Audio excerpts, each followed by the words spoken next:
Senhor Deus, Jesus, nosso mestre querido, nós te rogamos, Senhor, que possamos ter força, fé e coragem para vencer a nós mesmos, os problemas que se apresentarem na nossa vida, que possamos ter sempre em mente, Senhor, os teus conhecimentos, as tuas leis, para enfrentarmos as dores, os nossos momentos de dúvidas, de tristezas, de provação, para que possamos, a cada momento que formos provados ou que sofrermos uma expiação, sairmos o mais vitoriosos possíveis desse momento. Te agradecemos a oportunidade da encarnação, dos conhecimentos que nós recebemos da doutrina espírita, que são de suma importância para todos nós, e que a tua paz e teu amor, que sempre vibra nos nossos corações, possa vibrar nos corações daqueles que passam pelas nossas mentes, que são motivos das nossas preocupações, para que envolvidos também possam eles se recuperarem, se fortalecerem, conseguirem, Senhor, fazerem as superações necessárias. Rogamos pelo nosso planeta Terra, vibramos por ele paz, amor, para que a violência possa diminuir e para que a paz possa aumentar, para que as guerras possam cessar e o amor possa vencer, Senhor. E diante dessa súplica, vibração, nós te agradecemos mais uma vez e que a tua paz e o teu amor permaneçam em nossos corações hoje e sempre. Muito obrigada. Que assim seja. Graças a Deus, graças a Deus.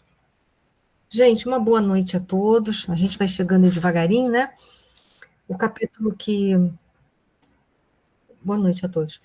O capítulo que nos cabe essa noite é o capítulo de número 15. Nós já estamos aí a mais de meio livro, né? E daqui a pouco terminando. Então vamos lá, vamos ver.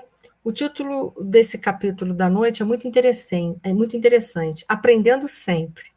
Deveria ser assim a dinâmica da nossa vida. Todo dia a gente aprender. Boa noite, Miriam. Independente de pensar em aprender para intelectualizar. Intelectualizar é preciso, mas também, acima de tudo, é de suma importância que a gente tente colocar em prática aquilo que a gente está aprendendo. Eu sei que é difícil viver os ensinamentos de Jesus. Se fosse fácil, a gente não estava aqui agora reencarnado. Ou, estando reencarnado, a gente estava numa condição boa, de espíritos bons, ou até mesmo puros, né, em missão. Então, é isso que a gente precisa pensar, que se fosse fácil, a gente não estava aqui encarnado. Então, vamos lá. Vamos ver as considerações. O André Luiz ainda está em cima das questões do aprendizado sobre o processo do desencarne do Dimas, especificamente.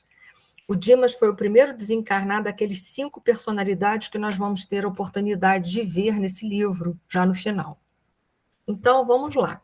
Jerônimo, resoluto, penetrou a casa, seguindo de nós outros.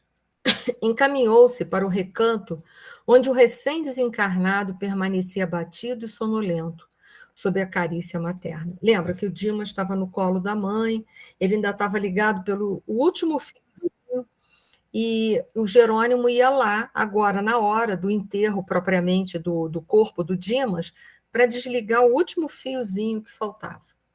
Reparei que o médium liberto tinha agora o corpo perispiritual mais aperfeiçoado, mais concreto.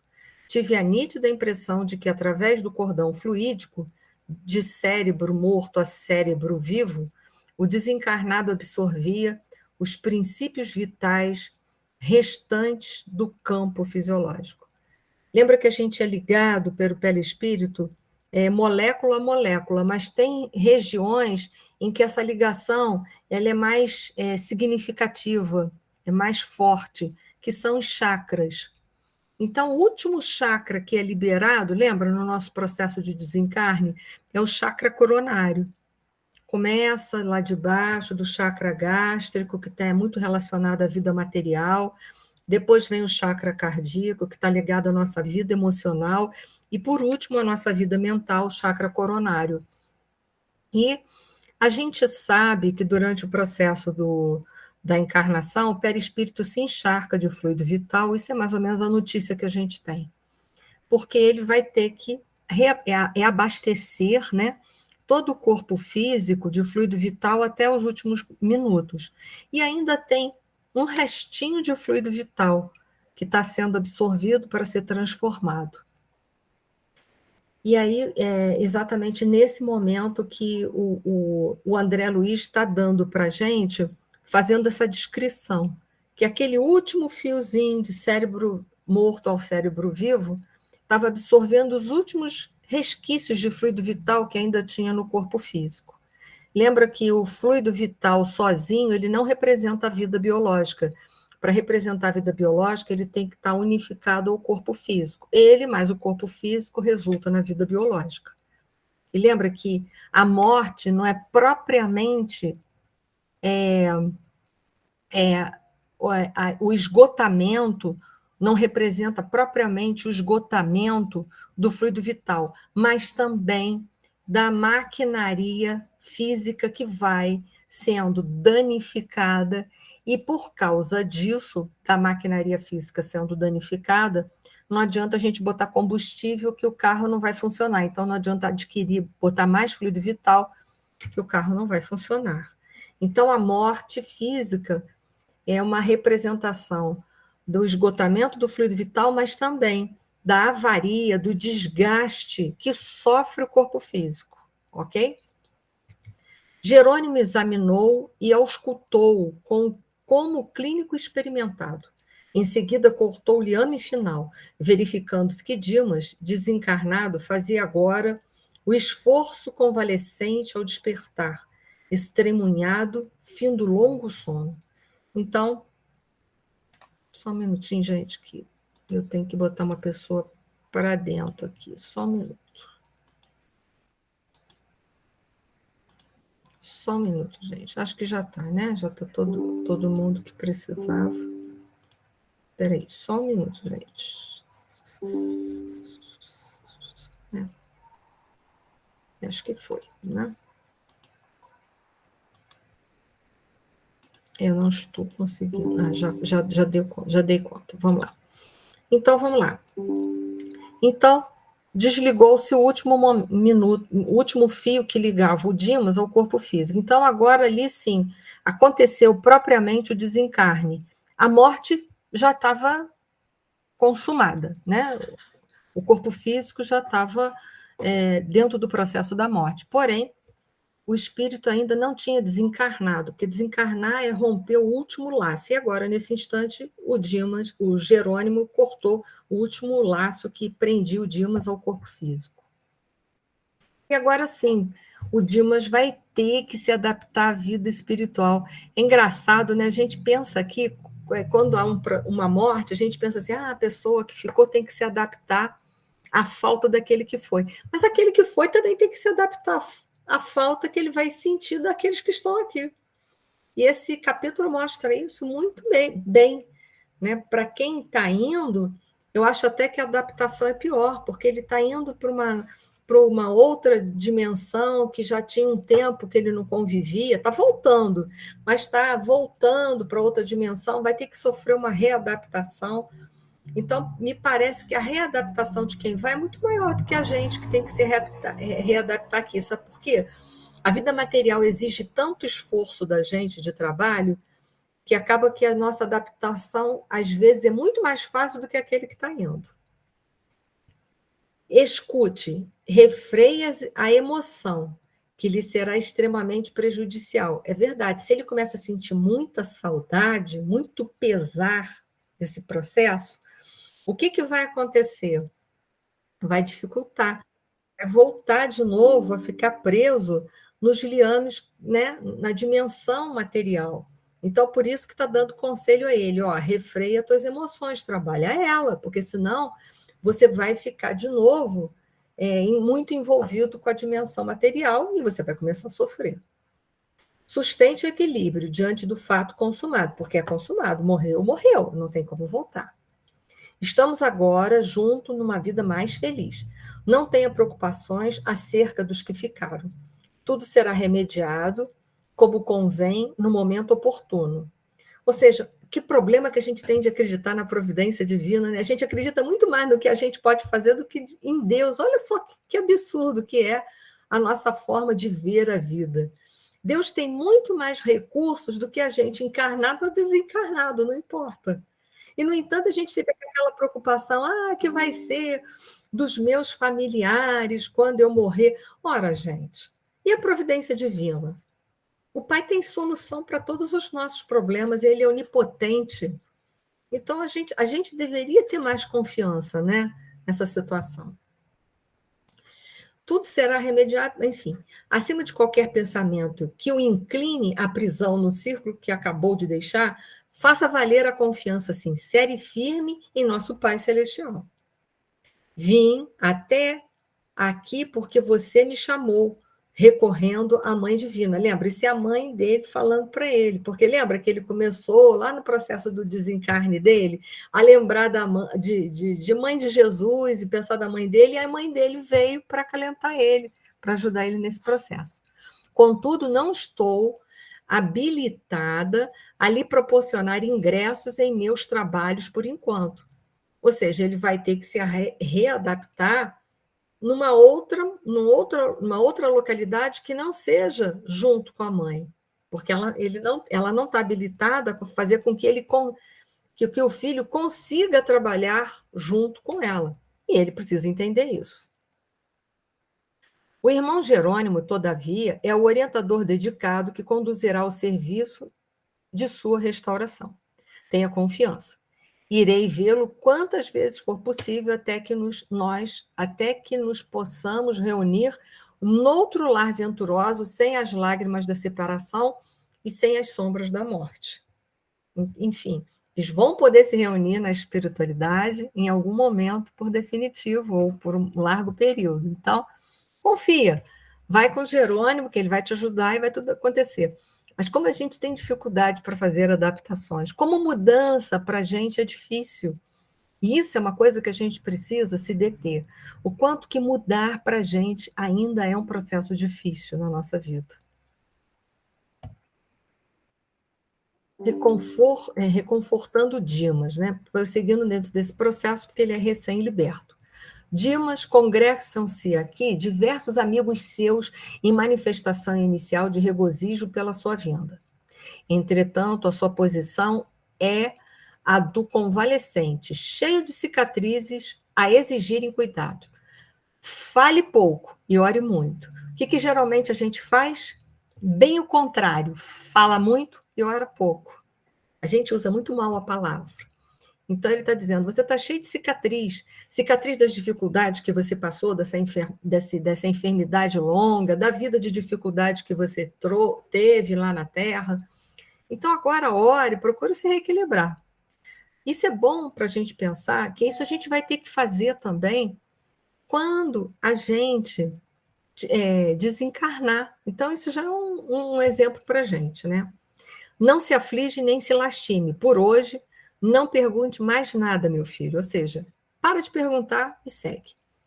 Deploro os sentimentos negativos a que se recolhem os seus entes amados, mostrando como a família do Dimas, né, está num desespero como se nunca mais fosse ver o Dimas, nem parecem que receberam tantos ensinamentos espirituais, parecem que nem sabem que a vida espiritual existe, estão desesperados. Despercebido das realidades do espírito, não se detenha, Dimas, nas lágrimas que derramam, absorvidos em devastadora incompreensão. Este pranto e estas exclamações angustiosas não traduzem a verdade dos fatos. Traduziriam se nunca mais fosse ver o Dimas. É nesse sentido que ela está colocando para ele. Se nunca mais eles fossem se ver, olha que triste que seria a morte. Seria uma ruptura fatal e definitiva. Mas a morte é só uma pausa, porque depois a música vai continuar, a gente vai se ver de novo. Você sabe agora, mais que nunca, que a imortalidade é sublime. Nunca houve adeus para sempre. na sinfonia imorredoura da vida. Abstenha-se, pois, de responder, por enquanto, às arguições que sua mulher e seus filhos dirigem ao cadáver. Quando você estiver refeito, voltará a auxiliá-los, consagrando-lhes ainda e sempre inestimável amor. Ou seja, quando ele estiver melhor reequilibrado emocionalmente, ele vai poder ir à terra e consolar, responder melhor à família. Mas, por hora, abstenha-se. Abstenha-se, porque isso vai levar ao desequilíbrio, ele vai acabar não conseguindo ser ajudado pelo Jerônimo e vai ficar preso aqui na Terra. E aí a gente vai ver uma realidade que, com as obras de André Luiz, vão se tornar mais esclarecedora sobre os espíritos que habitam e que vagam nos necrotérios. Mas uma coisa que eu achei super interessante também nesse livro é que não só se há uma dificuldade para desencarnar, e muitos espíritos têm essa dificuldade que é narrada e ficam presos nos necrotérios, e muitos vão lá para absorver o restinho de fluido vital deles, a gente vê também quanto que os necrotérios possuem espíritos que vão lá para ajudar aqueles que estão nesse processo, tanto no processo do desencarne, quanto aqueles que estão vampirizando o fluido vital.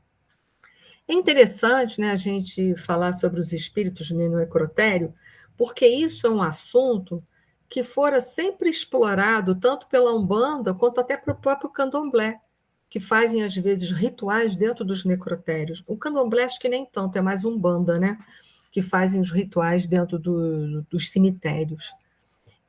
Hein, Edith? Oi? Cemitério. Cemitério, é. Não falou necrotério. É porque é a mesma coisa, necrotério, cemitério, né? Mas, enfim. Então, assim, me parece que a Umbanda ainda tem uma linha da Umbanda que faz despachos, trabalhos dentro dos necrotérios, mostrando para dos cemitérios ou necrotérios, mostrando para a gente que lá existem espíritos. Mas a gente sempre tem uma notícia ou uma impressão de que lá é um lugar que só tem espírito ruim. Mas a gente vê que tem trabalhadores do Cristo, trabalhadores de nosso Senhor Jesus Cristo e de Deus, que vão amparar os que estão desencarnados e amparar os que estão presos ainda nessa faixa vibratória. Então é interessante que com a obra de André Luiz a gente tem uma noção mais detalhada do mundo espiritual. As grades da necrópole estavam cheias de gente da esfera invisível, em gritaria ensurdecedora. Verdadeira concentração de vagabundos sem corpo físico apinhavam-se à porta, endereçavam ditérios e piadas a longa fila de amigos do morto. No entanto, ao perceberem a nossa presença, mostraram carantonhas de enfado. E um deles, mais decidido, depois de fitar-nos com desapontamento, brandou aos demais: não adianta, é protegido. Ou seja, como o Dimas, né, estava ali com uma caravana de espíritos que estava protegendo ele, não adiantava, porque esses espíritos vagabundos que ficavam lá no necrotério para poder sugar ainda ali os resquícios de fluido vital, não ia adiantar nada, porque estava protegido, não ia ter acesso. Olha só a que ponto a gente chegou, né? E aí o padre Hipólito vai entrar. Nossa função, acompanhando os despojos, esclareceu ele afavelmente, não se verifica apenas no sentido de exercitar o desencarnado para os movimentos iniciais da libertação, para que o desencarnado, vendo que ele se conscientize de uma forma bem clara que ele está desencarnado mesmo, né? Mas tem mais do que isso, né? Destina-se também à sua defesa. Nos cemitérios costuma congregar-se compacta fileira de malfeitores, atacando vísceras cadavéricas para subtrair-lhes resíduos vitais. Por quê? Sugando aqueles fluidos vitais que ficam ali, aqueles restinhos, esses espíritos passam a ter de novo aquilo que eles sentem saudade. Do que eles sentem saudade?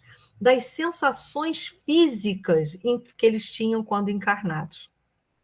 né? A que ponto chega a gente, depois de desencarnado, se a gente não tem acesso a esses conhecimentos que essas obras, por exemplo, de André Luiz, trouxem para a gente? A gente vai lá sugar o restinho dos fluidos vitais porque a gente ainda sente a necessidade da vida física, das sensações que a vida física proporcionaram para a gente. Então, é de lamentar-se isso, né? Então, vamos lá. Logo após, ante meus olhos atônitos, Jerônimo inclinou-se piedosamente sobre o cadáver, no ataúde, momentaneamente aberto antes da inumação, antes de ser enterrado, e através de passes magnéticos longitudinais, extraiu todos os resíduos de vitalidade, dispersando-os em seguida na atmosfera comum, através de processo indescritível na linguagem humana, por inexistência de comparação analógica, para que inescrupulosas entidades inferiores não se apropriassem deles.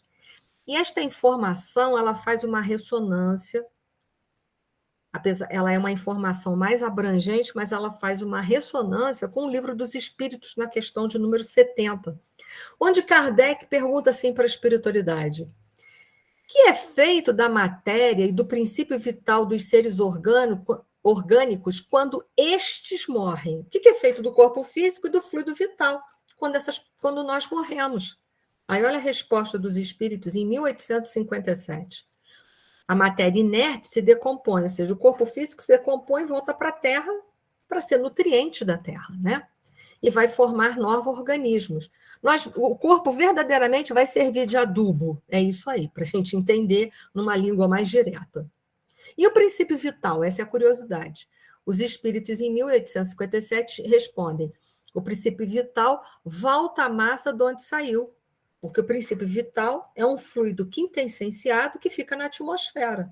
Tanto é que a gente sabe que o fluido vital ele pode ser reposto, em parte, pela alimentação, pela respiração, ou até pelos poros do corpo, ou pela transmissão no passe magnético que a gente recebe.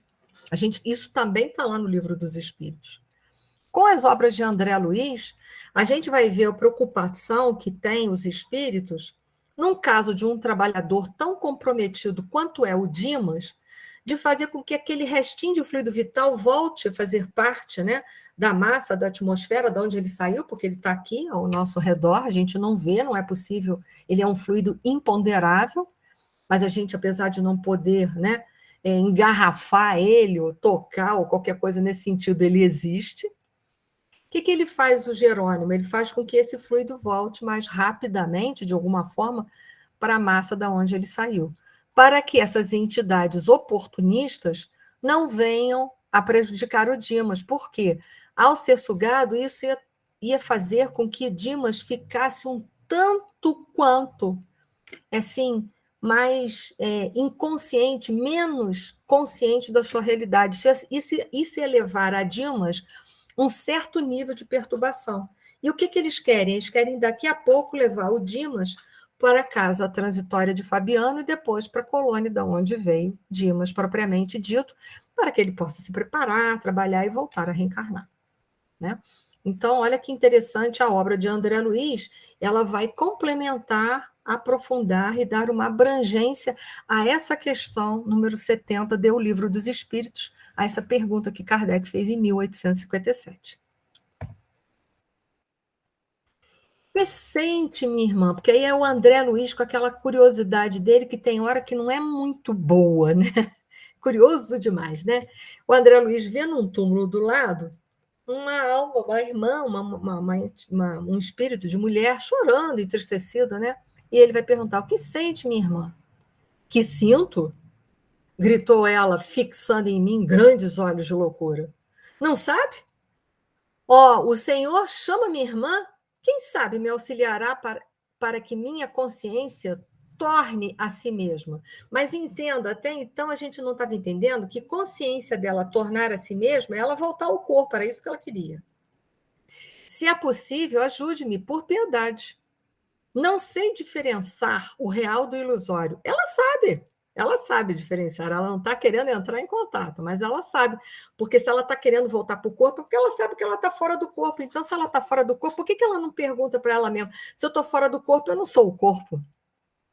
Mas ela está tão apavorada que ela não consegue concatenar um raciocínio lógico. Porque se eu estou me vendo fora do corpo, então eu não sou o corpo, não é verdade? Mas ela está lá naquele impasse. Se é possível, ajude-me por piedade. Não sei diferenciar a realidade do ilusório. Conduziram-me à casa de saúde e entrei neste pesadelo que o senhor está vendo. Tentava erguer-se debalde e implorava, estendendo minhas mãos. Cavalheiro, preciso regressar. Conduza-me, por favor, à minha residência. Preciso retornar ao meu esposo e ao meu filhinho. Se este pesadelo se prolongar, sou capaz de morrer. Olha aí. Acorde-me, acorde. Quer dizer, se esse pesadelo continuar, eu sou capaz de morrer. Mas ela não está vendo o corpo. Então ela não é o corpo. Né? E ela está no necrotério, ela sabe onde ela está. Mas olha quando a pessoa está tão apartada de si própria que está nessa condição. Ela está desencarnada. E aí, esse pedacinho, ele também vai encontrar uma ressonância no estudo que nós fizemos na última aula do livro Céu e Inferno, da segunda parte, do item 5, lembra? Tem 4 possibilidades do pós-morte. Se após a cessação completa da vida orgânica existirem ainda numerosos pontos de contato entre o corpo e o perispírito, a alma poderá ressentir-se dos efeitos da decomposição do corpo até que o laço inteiramente se desfaça. Aqui a força, lembra, de adesão, que são 2 copos diferentes, que eu dei o exemplo para vocês do copo d'água ou do copo com vitamina dentro, é grande. Nesse caso, o perispírito tem uma grande densidade, ou seja, uma grande afinidade com o corpo físico. Como vimos, quanto mais denso é o perispírito, menos evolução moral tem o espírito e mais afinidade guarda com o corpo físico, força de adesão. Então, o perispírito está muito, né, ligado ao corpo físico. Um exemplo disso são as mortes através do suicídio e pessoas muito apegadas à matéria. E a gente vai ver que o caso dela, propriamente dito, é o quê? Ela é um espírito muito apegado à matéria. Ela gostava da vida material e a gente vai ver o caso dela em particular. Mas aí é novamente um exemplo para a gente complementando uma obra básica que é o livro Céu e Inferno. Essa mulher, por ser uma pessoa tão materialista, tão voltada para as coisas da matéria, ela ainda está presa ao corpo físico e ela vai começar a ressentir a decomposição do corpo físico. E aí vamos lá. E aí que André Luiz descobriu que lá, no cemitério, no necrotério, tem um posto de assistência espiritual. Olha a misericórdia de Deus, a providência divina em todas as partes, tentando nos socorrer. E seu amor de Deus em todas as partes. Também lá nos cemitérios tem espíritos que vão ajudar. Reconheci que o local, não obstante repleto de entidades vagabundas, não estava desprovido de servidores do bem. Somos 4 companheiros apenas, respondeu o espírito, para trabalhar naquele cemitério. Prosseguiu o informante. E, em verdade, não podemos atender a todas as necessidades aparentes do serviço. Creia, porém, que zelamos pela solução de todos os problemas fundamentais. Apesar de nosso cuidado, não podemos, todavia, esquecer o imperativo de sofrimento benéfico para todos aqueles que vêm dar até aqui, após deliberado desprezo pelos sublimes patrimônios da vida humana. Então, olha só, sofrimento benéfico, reforçando para a gente que tem 2 mecanismos evolutivos, um o amor e outra a dor. Mas escolhemos o sofrimento como um mecanismo para nos libertar desses ciclos reencarnatórios, da matéria, e alcançarmos o reino dos céus. Mas já podemos, pelos conhecimentos que temos daqui para frente, começarmos a escolher o amor como mecanismo de evolução? Isso é uma pergunta que eu faço a vocês. Já podemos? Podemos. Sabemos que aqui a dimensão material é uma dimensão de dor, mas já podemos fazer uma escolha consciente pelo amor. Com isso, vamos minimizar os nossos sofrimentos? Vamos. Por isso que Jesus disse que com ele o jugo seria suave. Então, podemos minimizar. Por isso que é bom a gente conhecer essas obras. E aí ele continua. O cooperador queria dizer, naturalmente, que a presença ali de malfeitores e ociosos desencarnados se justificava em face do grande número de ociosos e malfeitores que se afastam diariamente da crosta da terra. Então, se nós estamos sendo perturbados, perseguidos por entidades inferiores, a culpa é de Deus? Não, a culpa é da gente que a vida inteira mais se sintonizou com a vida material e com o mal do que com o bem e com as leis de Deus. Fomos nós que nos afastamos da lei de Deus. O que nós temos que fazer agora?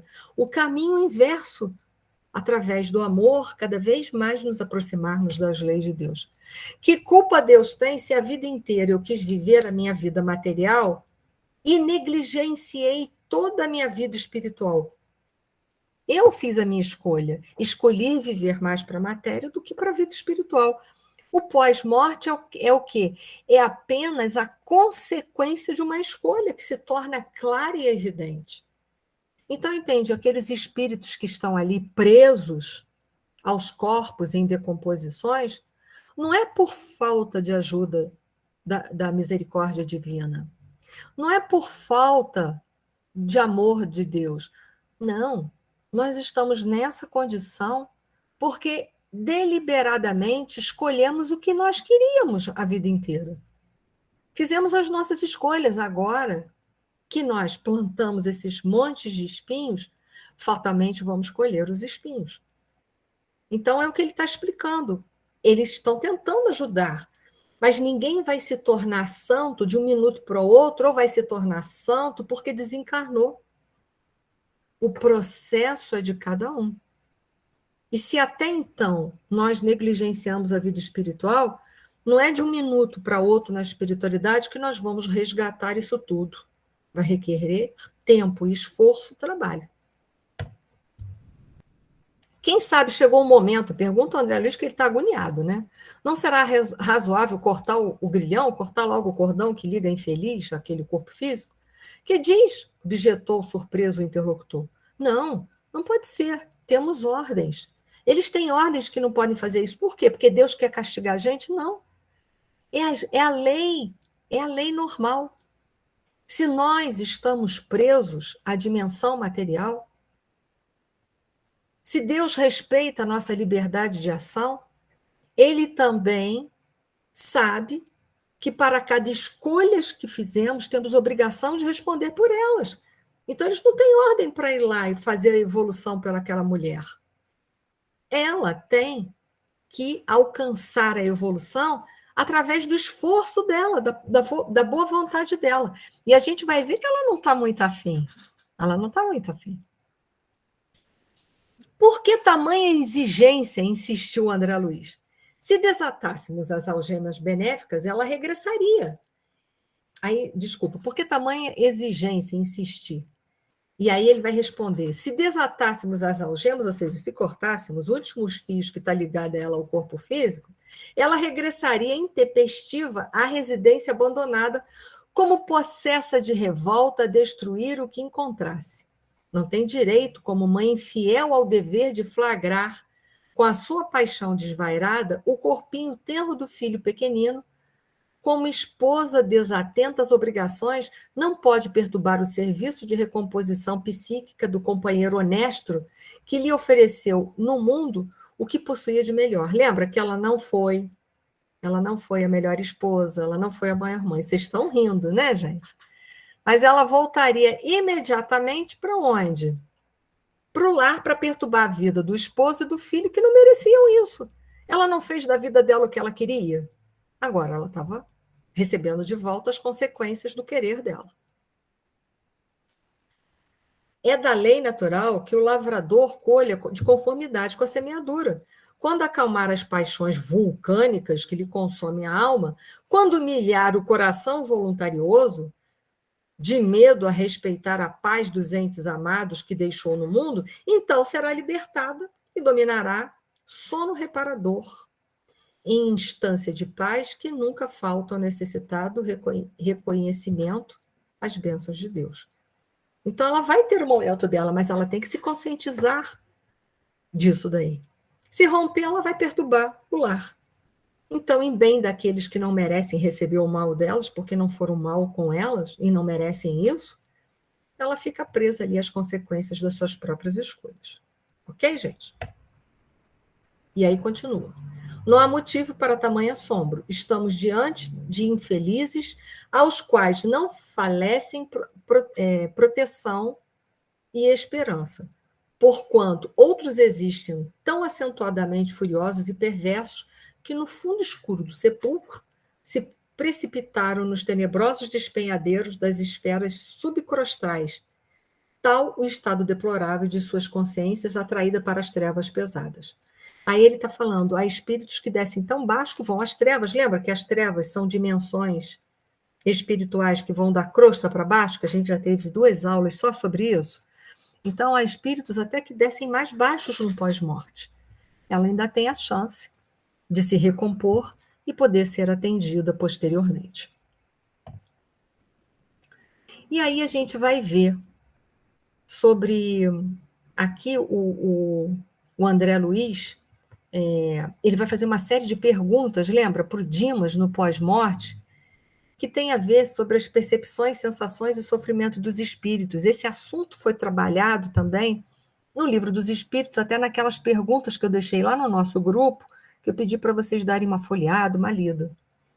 E aí o André Luiz ficou muito curioso e começou a perguntar para o Dimas sobre essa sensação de liberdade no pós-morte. Como é que é?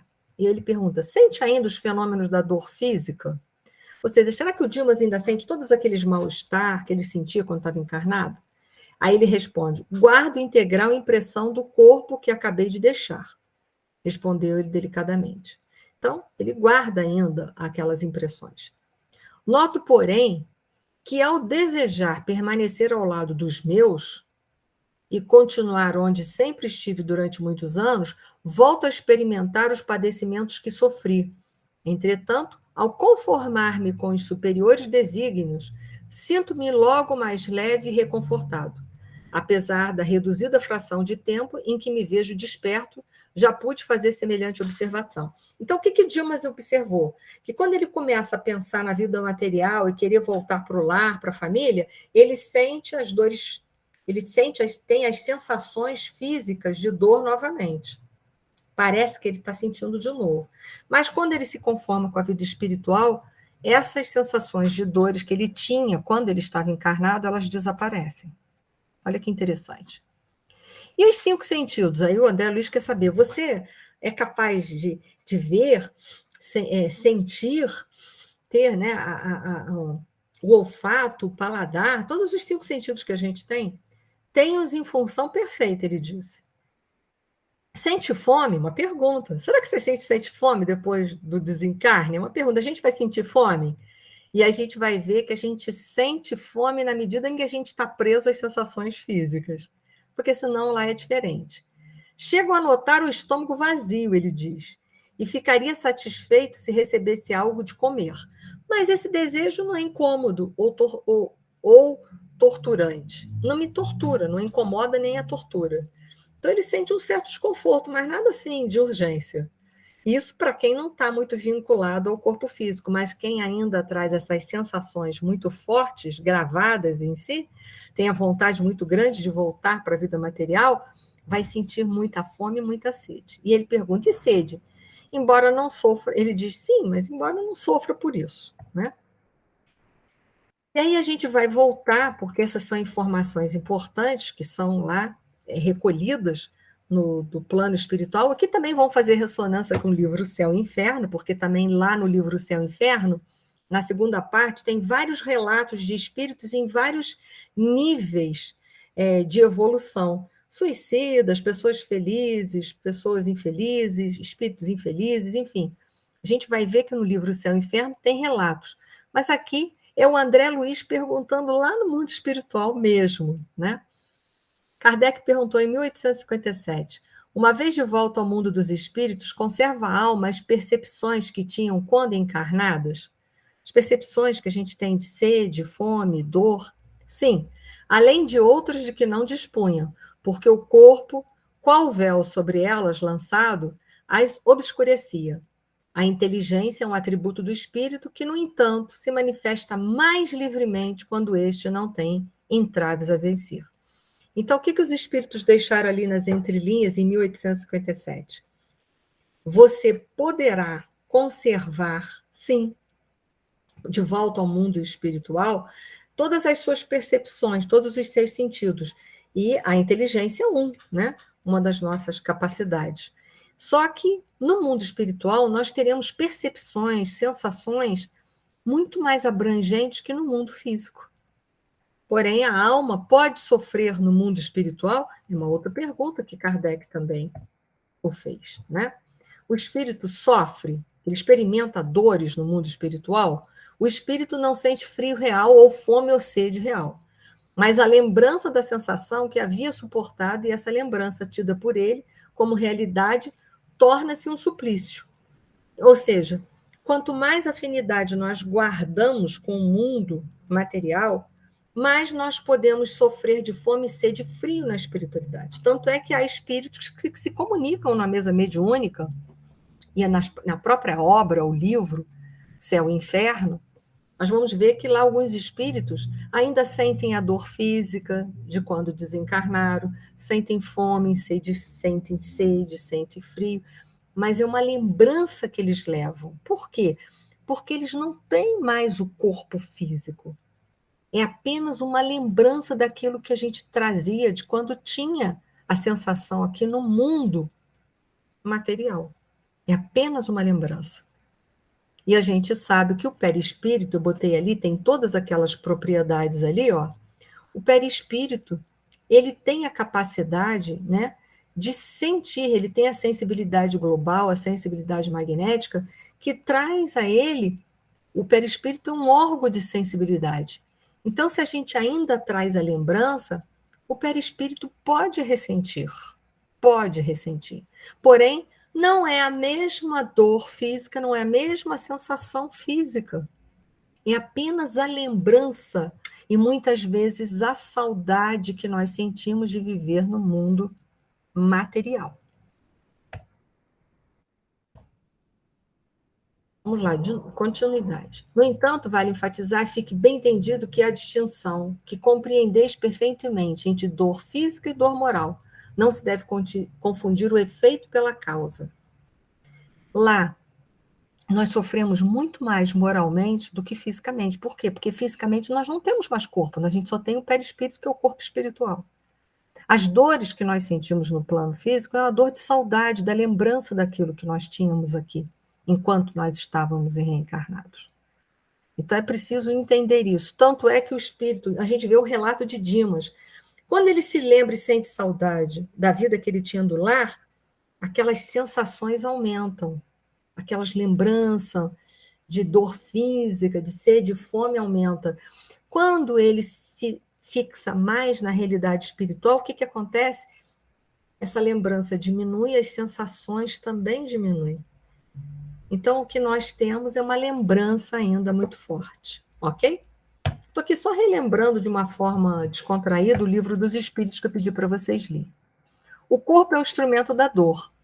Se não é a causa primária desta, é pelo menos a causa imediata. A alma tem percepção da dor. Essa percepção é o efeito. A lembrança que da dor a alma conserva pode ser muito penosa, mas não pode ter ação física. Então, entenda, é uma lembrança que nós levamos muito presente, mas não é uma dor capaz de corroer o nosso corpo, que a gente não tem mais corpo físico, ok? É apenas uma lembrança que nós conservamos. Então, vamos para o mundo espiritual, às vezes com lembranças de dor. Lá relatamos dor, relatamos sede, relatamos frio, mas é uma lembrança que nós temos muito forte ainda da vida material. Ok? Para todo mundo? Eu vou passar, mas esses slides vão ficar para vocês. Eles estão embasados no Livro dos Espíritos.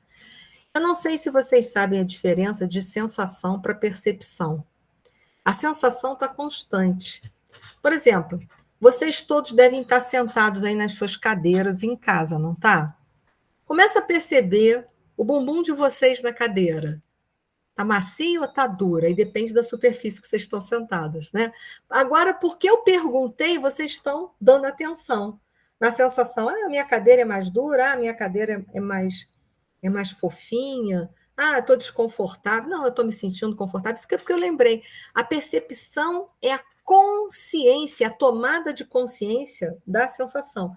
Mas a sensação está aí o tempo todo. Eu não estou sentada na cadeira, a sensação está presente. A hora que eu me detenho a ela, eu percebo se está agradável ou desagradável. Mas a sensação é constante.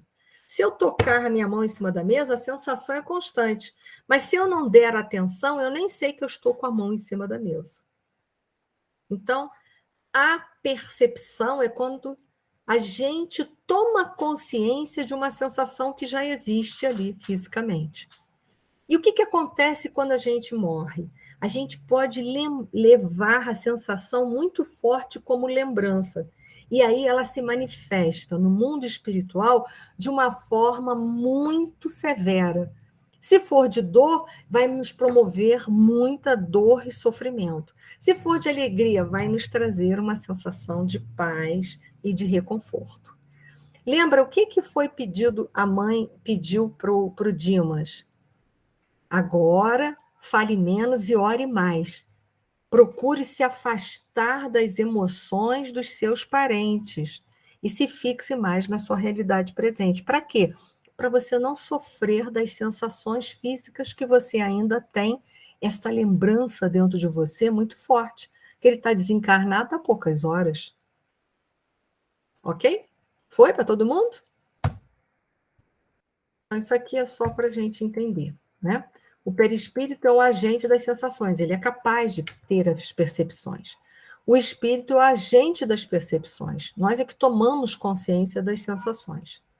E, além disso, o agente das sensações exteriores. No corpo, os órgãos, servindo-lhes de condutos, localizam essas sensações, ou seja, nós vemos aqui com o nosso olhos. Mas no mundo espiritual, se a gente é mais evoluído, a gente pode ver como um todo, não exatamente só com os órgãos dos olhos.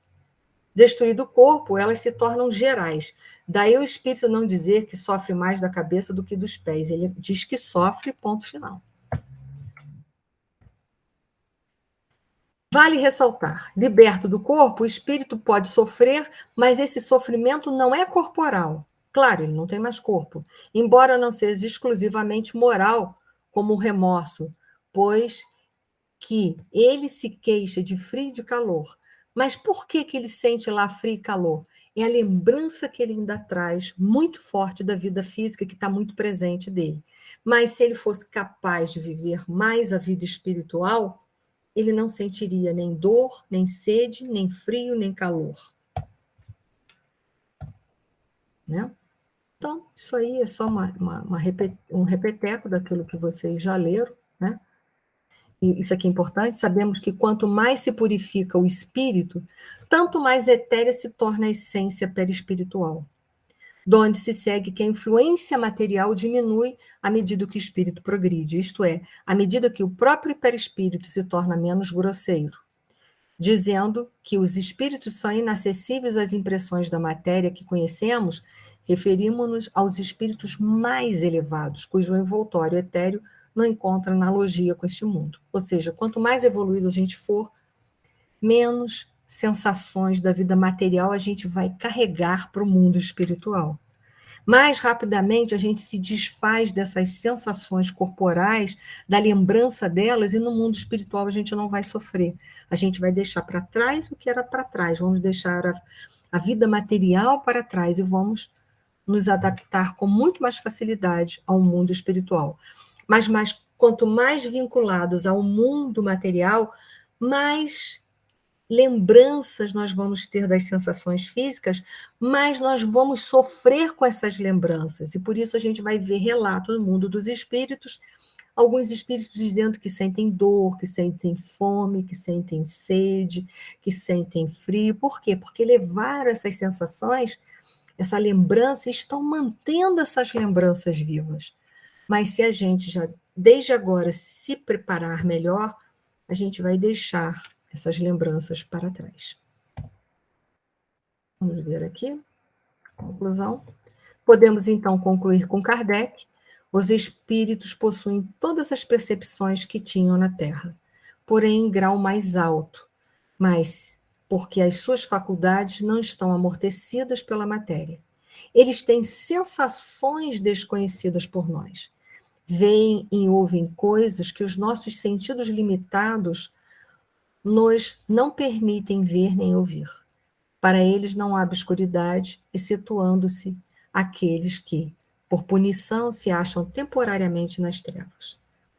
Então, que a gente possa se desfazer dessas percepções nossas, sensações que nós carregamos para o mundo espiritual. Que possamos deixar para trás esse corpo quando nós precisarmos deixar. Quando chegar a nossa hora do nosso passamento, do nosso desencarne, que nós possamos deixar para trás todas as sensações desagradáveis dos últimos momentos que tivermos que viver aqui na Terra. Que possamos deixar isso para trás e nos focarmos no presente, que vai ser a nossa realidade espiritual, que é a vida no mundo espiritual. Então, essas aulas do André Luiz, o conhecimento da doutrina, o conhecimento das obras de André Luiz, nos favorecem explicações e conhecimentos que poderão nos ajudar para que no nosso passamento seja um passamento suave e que a nossa adaptação ao mundo espiritual seja a melhor possível. Né? Quanto que a gente tem que agradecer a Allan Kardec, a André Luiz, a mediunidade do Chico Xavier, que trouxe todas essas obras para a gente. Quanto que a gente tem motivo de agradecer a todos esses espíritos por estarem trazendo essas informações de uma forma tão clara, para que a morte seja simplesmente uma passagem de uma dimensão para outra, sem maior sofrimento para todos nós. Ok? É isso. Terminamos. Eu não sei se tem aqui no chat, que eu não vi, desculpa, eu fiquei com o meu chat desligado. Tem uma pergunta. Gostaria de tirar uma dúvida. Em que momento volta-se a lembrança da vida espiritual? No caso, a tomada de consciência de tudo, além da lembrança da última encarnação. Isso vai depender, Agnes, da evolução do espírito. Ninguém vai relembrar imediatamente das suas outras reencarnações enquanto não conseguir se adaptar adequadamente à vida espiritual. Então, lembrar-se de outra existência precisa de muita adaptação à realidade da vida espiritual. A gente viu o quanto que é difícil para algumas pessoas se adaptar à realidade de que é espírito imortal e que está no mundo dos espíritos após a morte. O quanto que é difícil desencarnar. Morrer, morre, o corpo morre. Mas desencarnar é difícil. A gente vê o quanto que desencarnar é difícil. Se é difícil desencarnar, mais difícil vai ser a adaptação da realidade espiritual, porque a pessoa está tão presa à realidade material, que está tão presa, melhor dizendo, vinculada à dimensão material, como ela vai agora se adaptar com facilidade à realidade dela, que é a vida espiritual, que é a dimensão espiritual. Ela está tão presa às coisas materiais como se fosse uma única, como se fosse realidade a matéria, que se para ela é difícil a adaptação à realidade única, que é a vida espiritual, que é o mundo espiritual. Então, lembrar-se de outras reencarnações se torna mais difícil ainda, porque enquanto você não consegue se fazer dono desse momento, mais difícil vai ser lembrar-se de outras. Quanto tempo leva para a gente tomar posse de que desencarnou e que está no mundo espiritual? É novamente, vai depender do nosso nível evolutivo. A gente viu que Dimas logo conseguiu isso. Aquela mulher que estava lá no necrotério ainda estava presa, dizendo: se eu continuar nessa ilusão que eu estou aqui, não conseguir voltar para minha casa, eu sou capaz de morrer. Ela nem tinha entendido que ela já estava morta. Por quê? tamanho é o vínculo com a dimensão material que ela nem conseguia se enxergar que ela era espírito. Pois que se ela estava olhando para o corpo, isso era a primeira pergunta que ela deveria fazer. Ué, se eu estou olhando para o meu corpo, eu não sou o corpo. Eu sou algo além do corpo. Ela nem conseguia concatenar esse raciocínio. Então, tudo depende, não tem um tempo certo. Cada um terá o tempo exato para se adaptar à realidade espiritual e, posteriormente, se for de suma importância, se relembrar de outras vidas. Porque é preciso ter uma bagagem emocional muito grande para não se desequilibrar. A gente vai ver no livro, como a gente já viu em estudo no livro Nosso Lar, a dona Laura, para poder, junto com o marido, lembrar de reencarnações passadas, eles tiveram que estar preparados e, mesmo assim, não puderam ver todas, porque algumas eles não estavam preparados para relembrar. Então, relembrar outras vidas precisa de muito equilíbrio emocional, de muito desenvolvimento e bagagem espiritual. Não sei se eu respondi, Agnes. Obrigada, Lorena, obrigada, Jaime. Também mando a vocês um abraço forte no coração, saudade de vocês. Ok? Mir, deixa eu Oi, te falar uma coisa. pode falar. Tu sabe, nós já estudamos de outras vezes, né, esse Sim. livro, e você sabe que uma coisa que, né, que eu acho muito difícil e que esse livro mostra muito para a gente é o desapego, né? Como é difícil. Essa é uma lição, eu acho que é uma das lições mais difíceis, né? Ali, principalmente quando os amigos ali, eles falam, né? Eles falam para a gente que você tem que não se incomodar com o que os parentes falam, né? Com que os parentes que choram, os sentimentos que eles passam para a gente e que você tem que passar por cima. Gente, como isso é difícil. Já é difícil agora você tentar né? Não fazer isso agora, né? Imagino isso depois, né? É muito aprendizado. É muito aprendizado. Você vê que a gente tem dificuldade aqui na Terra, Célia, às vezes se desvencilhar de um bem físico. Quando a gente perde alguma coisa, meu Deus, perdi tal coisa, né? E fica desesperado, desestruturado. Mas são de adaptações e adaptações das perdas, porque a gente sofre perdas na nossa vida, é permeada de altos e baixos. Mas é a aceitação desses altos e baixos que vai ajudando a gente nesse processo de desapegar-se.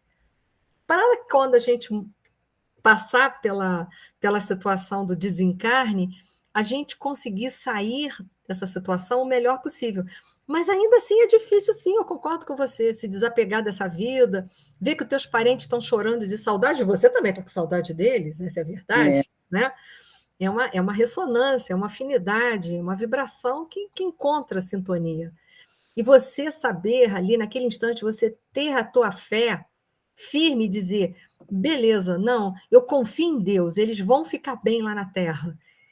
Agora eu preciso me fortalecer para depois, fortalecido, o que eu puder ajudar, eu vou ajudar. Mas eu tenho certeza que Deus vai cuidar deles. A gente ter essa certeza dentro da gente é difícil, viu? É difícil.